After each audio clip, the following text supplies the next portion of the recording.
On September 22nd, 2023, Maine West students from the AP Environmental Science class stepped out of the classroom and into Linney Woods to study the water quality of rivers in our community. We came here to run a series of tests on the river to kind of see how different factors affect the waterways. The main goal of the field trip is really to get out and get some hands-on experience about how rivers work, and then also the data that we collect helps the Friends of the Chicago River to do their research and know what's going on in the river.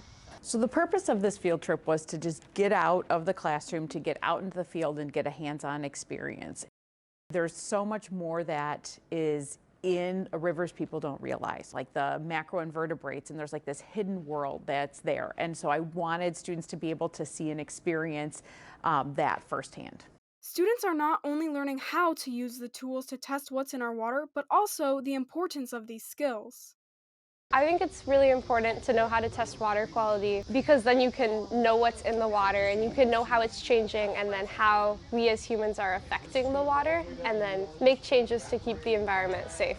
So our water can have impacts on our health, and it can have impacts on the environment. We saw all those little macroinvertebrates and these little creatures in the water. You wouldn't want to drink the water with that, but those are actually very healthy in the water. I think so much of that goes back to an awareness of where our water goes. People will dump pills down the sink and things like that. That is not a good idea. So that awareness of like what you're doing does have impacts on ecosystem. That is just one of the basic ways to start, and then you can get into conservation of water and using less water so there's more there for natural creatures too.